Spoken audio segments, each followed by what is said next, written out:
꽃이 아름다운 이유는 꽃이 가진 모양이나 색깔 때문은 아닙니다. 그것이 풍기는 향기 때문이죠. 아무리 아름답고 화려한 모양을 가지고 있어도 향기가 없다면 꽃으로서의 가치가 없는 것입니다. 그래서 솔로몬의 지혜를 보여주는 일화 중에 이런 이야기가 있지 않습니까?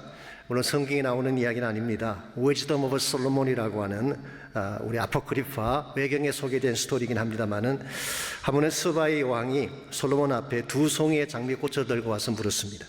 이 둘 중에 하나는 진짜이고 하나는 가짜입니다. 당신이 손으로 만져보지 않고 그것을 가려내 보십시오. 그때 솔로몬이 이렇게 제안을 했습니다. 두 송이의 꽃을 창가에 놓아두십시오.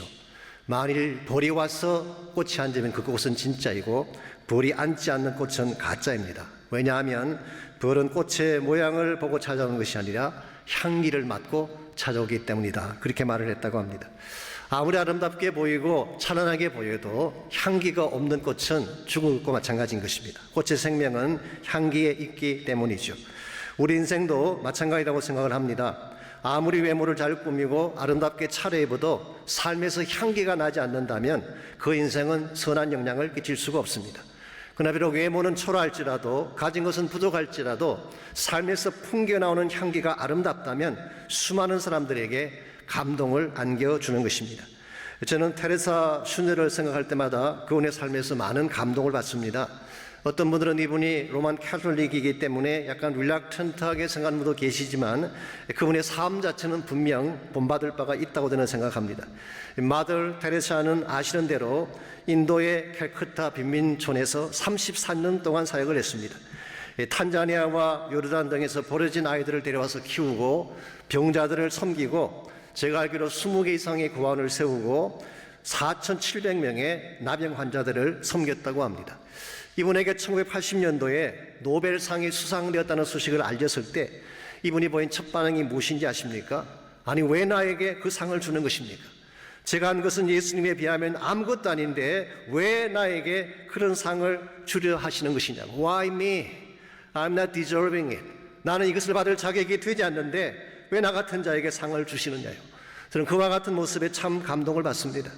노벨상 받겠다고 로비를 하고 온갖 것을 동원하는 사람들이 얼마나 많습니까? 그런데 충분히 그만한 자격이 있음에도 불구하고 상을 받을 자격이 없다고 말하는 그분의 모습에서 저는 그리스도의 향기를 맡을 수가 있습니다. 우리의 삶에도 이와 같은 향기가 필요합니다.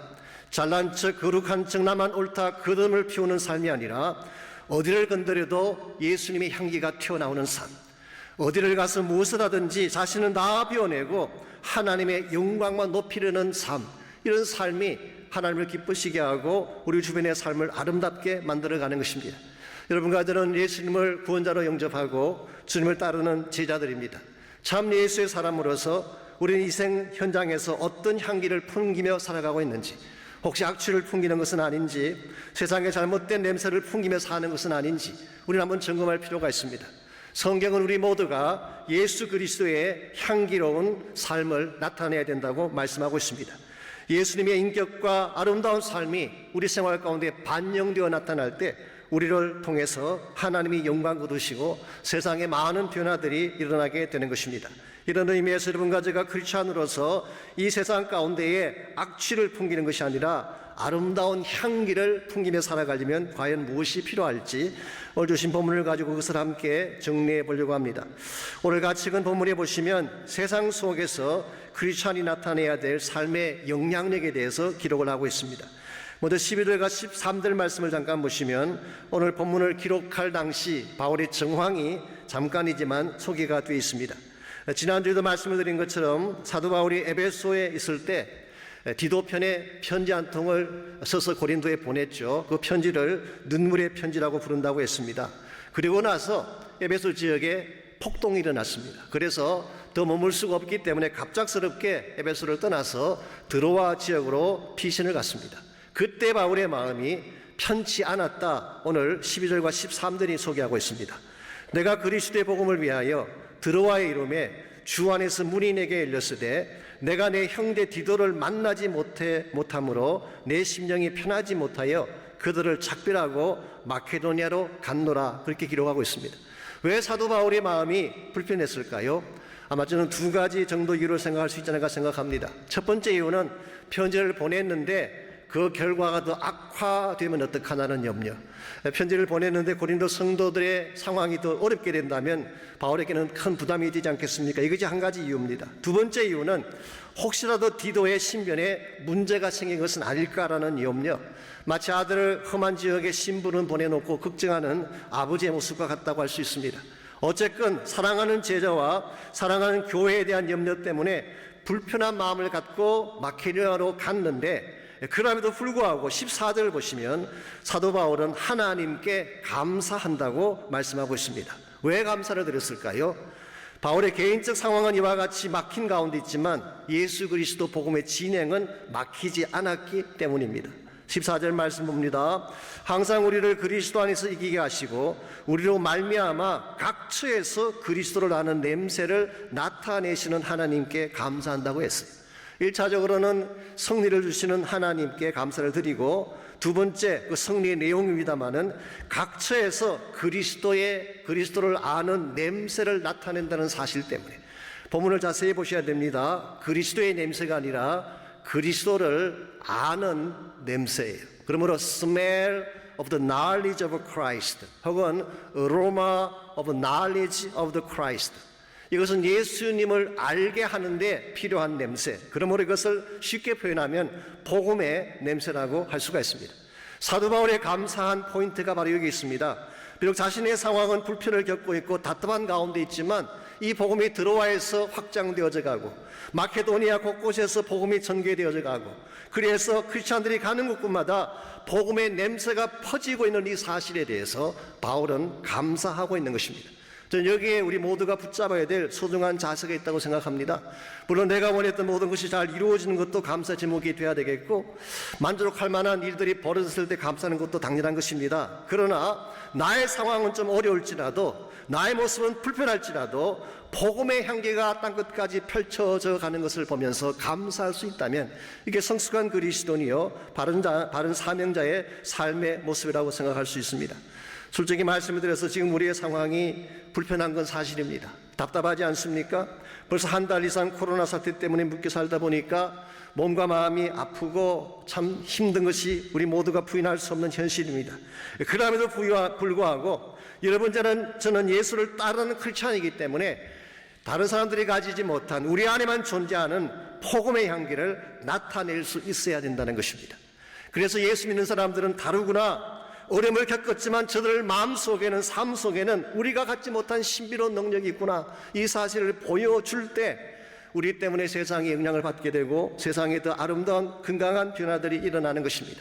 그래서 15절을 보시면은 우리는 구원받는 자들에게나 망하는 자들에게나 하나님 앞에서 그리스도의 향기라고 했습니다.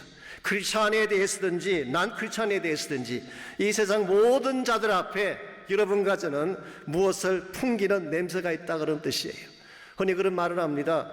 나만 하나님 앞에 떳떳하면 됐지 다른 사람 의식할 필요가 있냐, 그렇게 말씀하는 분이 계시죠. 그런데 그럴 수가 없습니다. 여러분이 앉았다 일어나는 곳에는 반드시 흔적이 남게 돼 있어요. 여러분이 지나간 곳에는 냄새가 남게 돼 있어요.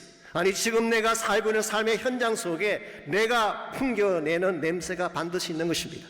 그 냄새가 아름다울 때 하나님이 영광을 받으시고 선한 영향이 비춰지게 되는 것입니다. 이런 의미에서 오늘 내 삶의 현장에서 풍기는 냄새는 과연 어떤 냄새인가, 이것을 철저하게 점검하고 하나님이 기뻐하실 아름다운 향기를 내는 인생으로 변화되어져 가야 됩니다. 우리가 어떻게 할 때에 참 크리스찬다운 바른 향기를 풍기며 살아갈 수가 있고, 그 결과 이 척박한 세상 한가운데에 참 예수님의 향기가 가득 넘치게 하는 그런 삶을 만들어갈 수 있을지, 오늘 부분을 통해서 한 세 가지를 함께 정리해 보려고 합니다.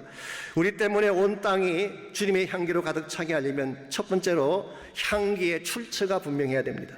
즉 바른 향기의 출처가 있어야지 여러분이 향기를 내고 삶을 변화시킬 수가 있는 것입니다. 15절 말씀 다시 보시게 되면 우리를 그리스도의 향기라 그렇게 표현했잖아요. We are a fragrance of Christ. 문부적인 말씀을 조금 드리자면 이것은 향기라는 단어가 그리스도의 소유격으로 제너티브 케이스로 기록이 되어 있습니다. 즉 우리가 가진 향기는 우리 것이 아니라는 것입니다. 원래는 그리스도에게 속한 것이다. 다른 말로 표현하면은 우리 가진 향기의 근본 출처는 우리 인간이 아니다 예수 그리스도다, 그 사실을 밝히는 것입니다. 사실 우리 인간이 내는 냄새는 악취일 수밖에 없습니다. 여러분도 마찬가지, 저도 마찬가지입니다. 왜냐하면 우리 속에는 본질적으로 선한 것이 없기 때문에 그렇습니다. 그래서 예수님께서도 마태복음 15장에서 제자들의 손 씻지 않은 문제를 가지고 바리새인들이 시비를 걸었을 때 주님 뭐라고 말씀하셨어요? 너희 입으로 들어가는 것이 너희들을 더럽게 하는 것이 아니라 입에서 나오는 것, 마음에서 나오는 것이 너희들을 더럽히는 것이다. 그러면서 우리 안에 있는 더러운 본성들을 예수님께서 지적하셨어요. 악독과 거짓과 엄난과 도둑질과 살인과 비방의 선뿌리들, 이와 같은 것이 우리 안에 가득 차 있다면 아무리 아름다운 옷을 걸치고 도덕이니 윤리니 체면이니 하는 아무리 아름다운 장식을 꾸며도 우리 속에서 나와야 되는 것은 악취밖에 없다, 썩은 냄새밖에 없다. filthy and stunk smell. 이게 우리 인간이 가진 본래적 모습이에요. 사실 지구상에 많은 존재들이 살고 있지만 인간만큼 더러운 존재가 없습니다. 지금 그런 말들이 계속 보도되고 있잖아요. 요즘 사람들을 집안에 가두어두었더니 온자인이 맑아졌다고. 물도 맑아지고 공기도 맑아지고 동물들이 얼마나 밝게 뛰어다니고 있는지. 미국 사람들이 하는 이야기 중에 이런 이야기가 있습니다. 인간이 악취를 얼마나 오래 견딜 수 있는가, 이것을 테스트하기 위해서 세 사람을 스컹크가 있는 굴 속에 집어넣었어요. 제일 첫 번째로 불란서 사람을 집어넣었더니 10분 만에 튀어나왔어요. 그 냄새를 견디지를 못해서.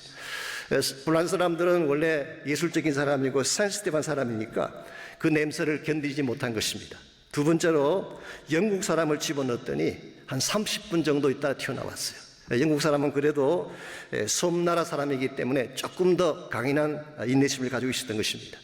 세 번째로 러시아 사람을 집어넣었더니 한 1시간 뒤에 러시아 사람이 뛰어나온 게 아니라 스컹크가 뛰어나왔다고 합니다. 러시아 사람들의 몸에서 얼마나 냄새가 나는지 스컹크가 도저히 참을 수가 없다 해서 손을 들고 나왔다는 이야기. 여러분, 이것이 러시아인들에게만 해당되는 것일까요? 그렇지 않습니다. 우리 모두가 다 filthy and stunk. 우리 모두에게는 다 이와 같은 냄새들이 나는 것입니다. 그런데 이와 같은 우리의 심령 가운데에 본질적으로 악취를 낼 수밖에 없는 우리의 심령 속에 예수님이 들어오시면 어떻게 될까요? 달라지게 되는 것입니다.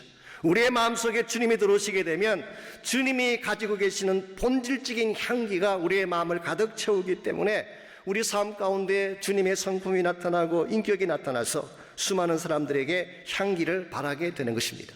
그래서 오늘 본문에서 특별히 사도 바울은 향기라고 하는 단어를 헬라말 요디아라는 단어를 썼습니다. 이 냄새라는 단어도 썼고 향기라는 단어도 썼는데요, 사실 헬라말 원어를 보게 되면 두 단어가 다른 단어입니다.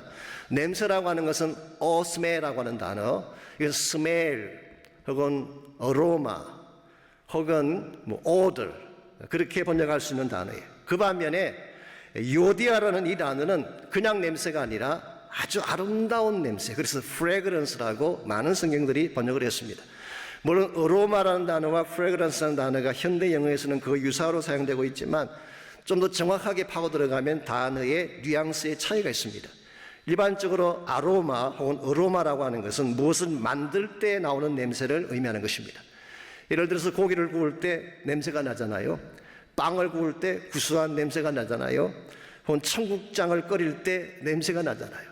좋아하는 분도 계시고 싫어하는 분도 계시지만 청국장이 나타내는 냄새가 있죠. 이와 같은 것이 어로마예요. 근데 반면에 향기라고 하는 것은 냄새 중에서도 아름다운 냄새, 그래서 pleasant smell 혹은 sweet scent, 그렇게 번역할 수 있는 단어인 것입니다. 어떤 외적인 조치와 상관없이 본질적으로 아름다운 냄새, 그래서 inherent sweetness, 이것이 오늘 성경이 말하고 있는 fragrance, 향기라고 번역한 단어인 것입니다. 예를 들어서 꽃에서 나는 냄새, 이것은 꽃이 가진 본질적인 향기예요. 여러분이 수박이나 사과나 이 과일을 가졌을 때 거기서 나오는 냄새가 있지 않습니까? 그것은 본질적인 냄새예요. 이건 인위적으로 만들 수 있는 아티피셜한 플레이버가 아니라 이 본질적인 냄새. 예수님께서 나타내신 향기가 바로 이와 같은 예수님 본질에서 나오는 향기이기 때문에 오늘 성경은 요디아라는 단어를 쓴 것입니다. 사실 요디아라는 이 단어는 구약 성경에서는 sacrifice, 제물을 표현할 때 사용된 단어입니다. 그랬기 때문에 에베소서 5장 2절 말씀 보시면은 예수님이 십자가로 하나님께 자신을 드린 것을 하나님께 드려진 향기로운 제물이다. 향기로운 제물이라고 할 때 사용된 동일한 단어가 요디아라는 단어를 쓴 것입니다. 실제로 예수님께서 십자가에서 처형당하실 때 그 몸에서 향기가 났습니다. 마치 장미꽃을 짓밟으면 거기서 더 진한 향기가 터져 나오는 것처럼 예수님께서 십자가 위에서 온몸이 찢겨지고 피투성이가 될 때 우리가 부르는 찬양의 가사처럼 짓밟힌 장미꽃처럼 버려지게 될 때 Like a rose trampled on the ground, 짓밟힌 장미꽃처럼 처참하게 죽어갈 때 거기에서 진동하는 사랑의 향기가 터져 나온 것입니다. 이 향기가 온 인류를 덮고 온 세상 사람들을 덮는 거룩한 향기였기 때문에 우리의 마음속에 이 주님의 사랑의 향기, 이 거룩한 향기가 가득 넘쳐나게 될 때에 우리 삶의 열매는 아름답고 거룩할 수밖에 없고 그 결과 수많은 자들에게 귀한 영향을 끼칠 수가 있는 것입니다. 오늘 여러분의 마음 중심에 무엇이 있는가를 확인해야 돼요. 내 마음이 그리스도로 충만하게 되면 여러분은 그리스도의 향기를 드러낼 수밖에 없습니다. 근데 그리스도가 아니라 여러분 자신으로 충만하게 되면 여러분 자신의 향기 혹은 냄새를 나타낼 수밖에 없는 것입니다. 어떤 자매님 한 분이 워치만 일을 찾아와서 질문을 했습니다. 저는 제 자신을 통제할 수가 없습니다. 특별히 화가 나면 그걸 억제할 수가 없습니다. 그래서 남편이나 저희 아이가 제가 화만 내면 도망을 칩니다.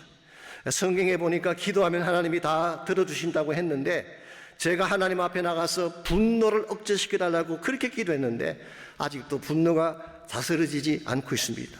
그 이유가 뭔가요? 그때 워치만 리가 이렇게 대답했다고 합니다. 자모님은 잘못된 기도를 드리신 것입니다. 분노를 다스려달라고 기도하지 말고 그리스도의 마음을 달라고 기도해 보십시오. 그분의 마음으로 가득 차게 되면 분노하고 싶어도 분노할 수 없게 됩니다. 여기에 참 중요한 진리가 있다고 생각합니다. 우리 스스로 분노를 억제하고 우리 스스로 마음의 정욕과 더러운 생각을 억제하는 것 가능하지 않습니다.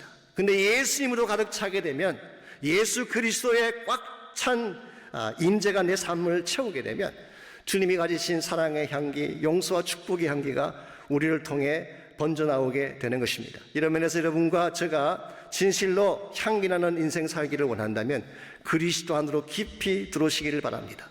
그리고 그리스도에게 완전히 be saturated with Christ, 그리스도로 꽉 찬 인생이 되시면 여러분은 어디를 건드려도 예수님의 향기만 나오는 인생이 되는 것입니다. 두 번째로 이와 같은 향기의 출처도 확인해야 되지만 향기가 가진 사명도 우리가 확인해야 됩니다. 모든 향기는 영향력이 있어요. 신들의 향기는 퍼져가는 속성 가지고 있기 때문에 언제나 그것이 미치는 영향이 있는 것입니다. 그런데 어떤 향기는 생명에 영향을 끼치기도 하고 어떤 향기는 죽음에 영향을 끼치기도 한다. 오늘 16절 말씀이 그렇게 우리에게 소개하고 있습니다. 16절, 이 사람에게는 사망으로부터 사망에 이르는 냄새요, 저 사람에게는 생명으로부터 생명에 이르는 냄새라. 누가 이 일을 감당하리요? 라고 했습니다. 여기서 이 사람이라고 하는 것은 15절에서 망하는 자들을 받는 단어입니다. 그리고 저 사람이라고 말한 것은 15절에 구원받는 자들을 말하는 것입니다. 어떤 자들에게는 이 향기가, 이 냄새가 생명에서 생명에 이르게 하고 어떤 사람에게는 사망에서 사망에 이르게 한다. 누구도 이것을 거역할 수 없다. 그렇게 말씀하고 있습니다. 오늘 이 본문의 말씀을 좀 더 정확하게 이해하기를 원하신다면 이 사도 바울 당시 로마 장군이 전쟁에 승리했을 때 개선 행진을 하게 되죠. 이 개선 행진의 내용을 아시면 오늘 본문을 쉽게 이해할 수가 있습니다. 로마 장군이 전쟁터에 나가서 큰 승리를 거두고 돌아오게 되면 캠퍼스 마르티우스라는 곳이 있습니다. 이것을 우리가 마을스 광장이라고 부르는데요. 그 광장에서부터 주피터 신전이 있는 로만 캐피톨까지 모든 사람들이 개선 행진을 하는 것입니다. 그때 맨 앞쪽에 서는 자가 상원의원이나 관료들이 맨 앞쪽에 섭니다. 그리고 그 뒤에 전쟁터에서 가져온 전리품과 전쟁 포로들이 따라옵니다. 그 포로들 가운데는 적장도 있고 귀족도 있고 혹은 왕족도 있을 것입니다.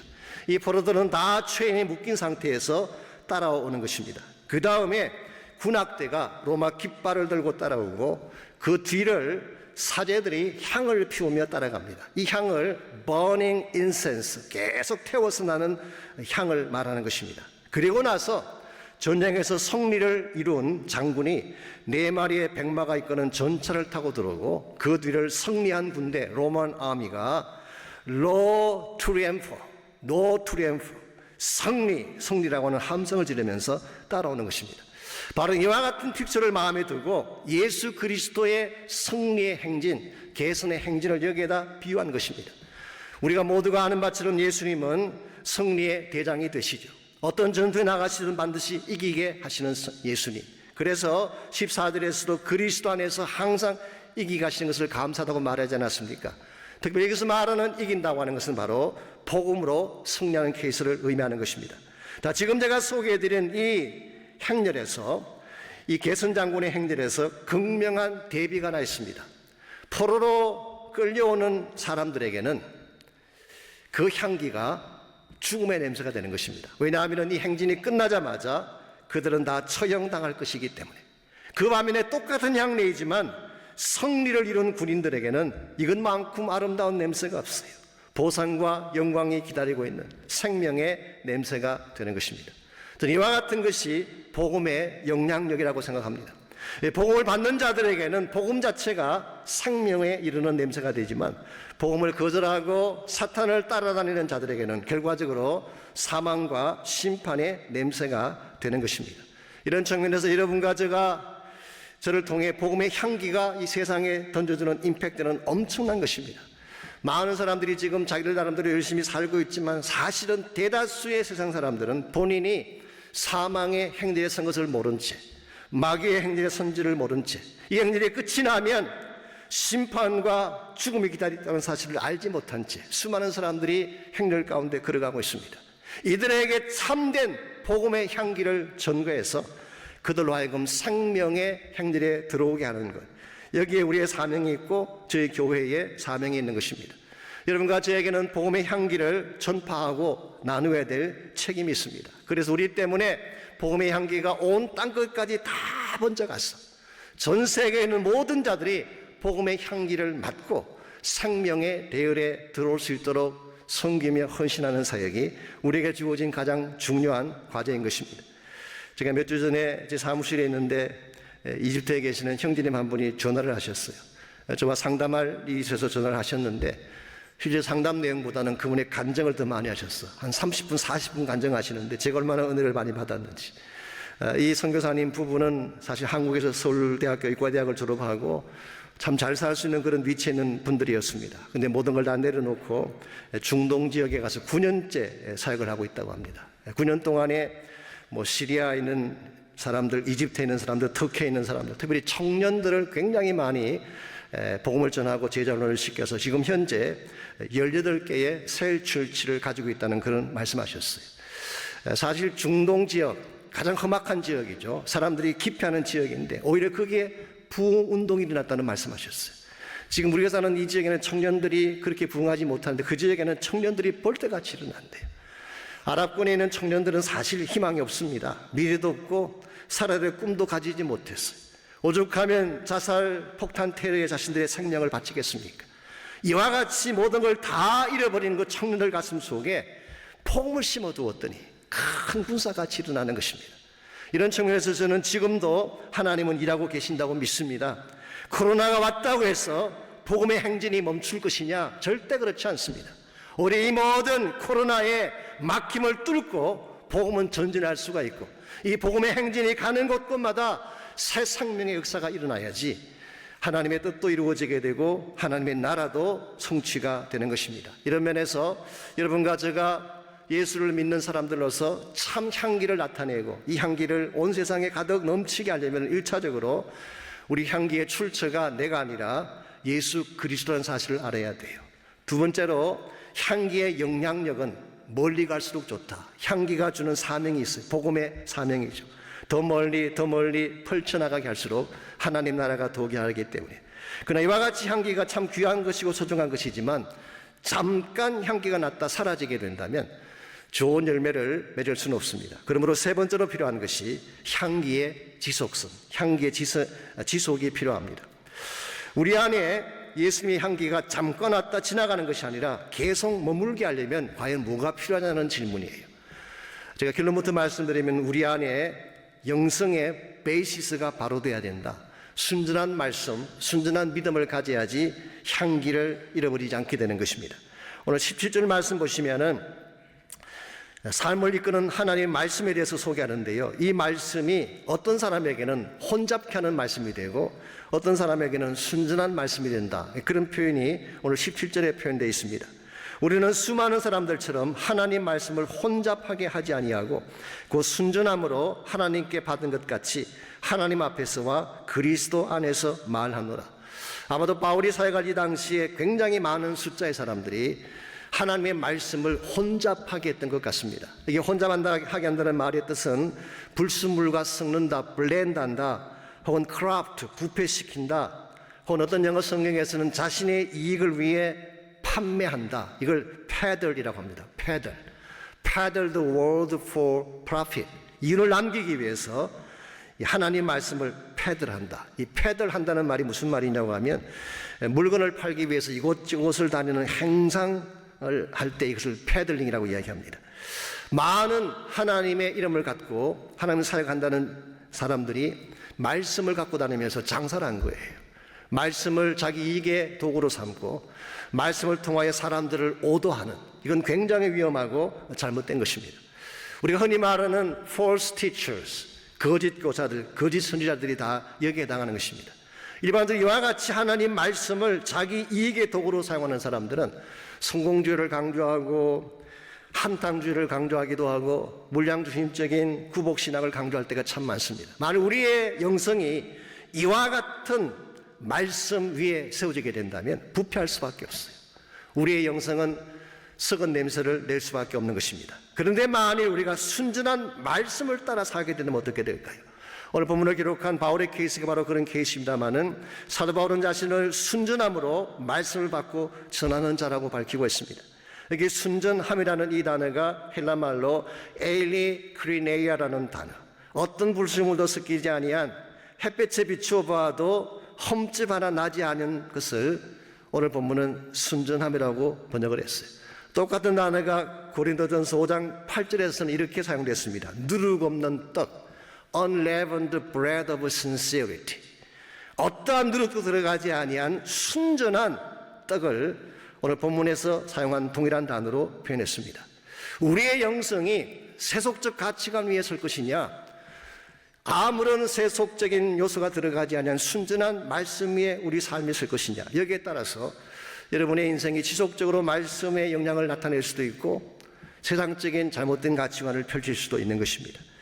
오늘 우리 크리스찬 삶에게서 사람들이 기대하는 것이 뭔지 아십니까? 세상 사람들은 우리가 굉장히 화려한 성공을 이루고 권세를 많이 갖는 것, 이걸 기대하는 게 아니에요. 우리 모두가 가지고 있는 순전성을 기대하고 있어요. 말씀을 공부해도 순전한 말씀, 내 삶 가운데 가식이 없는, 조미료가 섞이지 아니한 순전한 하나님 말씀을 따라 사는 삶을 보여줄 때 그들이 감동을 받고 우리 크리스찬 삶을 존경하게 되는 것입니다. 특별히 오늘 세상 사람들이 가장 갈망해하는 것은 예수님께서 십자가상에서 보여주셨던 순전한 사랑의 향기, 이 향기가 사람들에게 진짜 감동을 주고 변화를 일으키게 하는 것입니다. 오늘 많은 사람들이 힘들어하고 아파하는데요, 그들이 힘들어하는 이유는 단순히 물질이 부족하다든가 환경이 어려워서 그런 말은 아닙니다. 참된 사랑, 진실의 사랑을 만나지 못해서 그런 것입니다. 우리의 자녀도 마찬가지일 가능성이 많습니다. 삶의 여건이나 환경 때문에 우리 아이들이 방황하고 힘들어하는 것이 아니라 참 사랑의 향기가 단절되었을 때 우리 아이들은 울 수밖에 없고 헤맬 수밖에 없는 것입니다. 그러므로 정말 이 시대에 사람들이 필요로 하는 것은 세상적인 가치관이 아니라 십자가에 담겨있는 순전한 하나님 사랑의 향기, 이 복음의 향기를 그렇게 심어주게 되면 그들이 참 변화를 누리게 되고 새 삶을 살게 되는 것입니다. 제가 언젠가 크리스찬 잡지에서 읽었던 우리 조시 다웰 목사님에 대한 스토리를 잠깐 소개해드리고 말씀을 맺으려고 합니다. 이 조시 다웰은 아시는 대로 빌 브라이트 박사와 함께 CCC 사역을 이끌었던 주역 아닙니까? 한 번은 이분이 미국의 청소년들 수천 명이 모이는 집회에 강사로 초청을 받고 말씀을 전하게 됐습니다. 아시는 대로 미국의 청소년들 와일드합니다. 뭐 이상한 머리하고 빨강, 파랑, 노란색 물감들이고 옷차림도 이상하고 몸에 괴상한 타투해서 이렇게 달고 다니고 어른들 말 안 들어요. 집중하지 않습니다. 키득키득거리고 전화기 들여다보고 마음에 안 들면 야유도 스슴치 않게 하는 것이 미국의 청소년들이에요. 이런 아이들 앞에서 말씀을 전하는 게 쉬운 것일까요? 어떻게 문을 열어야 되나 고심하던 이분이 조시 맥다울 목사님이 스테이지 앞쪽에 보니까 맨 앞자리에 한 남자아이가 앉아 있었어요. 그리고 온몸에 타투를 하고 있고 귀를 뚫어졌고 눈꺼풀에 장식구를 달고 있는 그런 아이였습니다. 그때 조시 목사님이 그 아이를 향해 이렇게 말했습니다. I wish you were my son. 나는 너가 나의 아들이면 참 좋겠어. 옆에 보니까 여자아이가 앉아 있습니다. 여자아이를 향해서 I wish you were my daughter. 나는 내가 사랑하는 딸이면 참 좋겠어. 그리고 전체 아이들을 향해 말을 했습니다. Tonight, I want to speak to you just like you all are my children. 오늘 밤 나는 너희들이 내가 사랑하는 아들, 사랑하는 딸이라고 생각하고 너희들에게 진솔된 하나님 사랑을 나누고 싶습니다. 사실 별말 안 했어요. 굉장한 운명이나 굉장한 어떤 감동적인 선포를 한 것도 아니었는데 그런데 이 말을 하는 순간 갑자기 아이들의 눈에서 눈물이 맺히기 시작했어요. 곳곳에서 흐느끼는 소리가 들려오기 시작했습니다. 이유가 뭔지 아십니까? 그 아이들이 정말 원했던 것은 노래가 아니었어요. 춤이나 장식구나 타투가 아니었어요. 너는 내 아들이다. 나의 소중한 딸이다. 누가 뭐래도 나는 너를 사랑한다고 하는 이 사랑의 소리를 그들이 듣기를 원했던 것입니다. 우리 이 세상 사람들이 목말라는 이유도 동일합니다. 빵을 먹지 못해서가 아니에요. 물을 마시지 못해서 갈증을 느끼는 것이 아닙니다.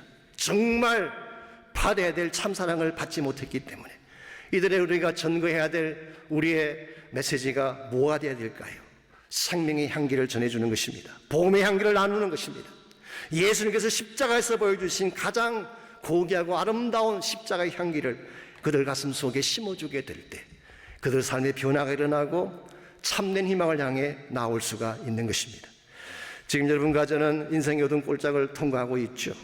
언제 끝날지도 모르는 질병과 사망의 꼴짝을 날마다 걸어가고 있습니다. 비록 이와 같이 오늘 현실은 어둡고 답답하긴 하지만 그러나 우리의 가슴 속에 예수님의 향기가 식지 않는다면 우리의 가슴 속에 생명의 향기가 분명히 남아있기만 한다면 언젠가 그 눈물 골짜기에 생명의 샘이 솟고 축복의 꽃이 피어날 줄 믿습니다. 그러므로 사랑하는 성도 여러분, 주어진 환경만 보고 낙심하지 마십시오. 우리 안에 그리스도의 향기를 담고 예수님 때문에 노래하며 머지않아 반드시 열리게 될 생명의 열매를 바라보며 하나님의 영광을 위해 달려가시기를 바랍니다.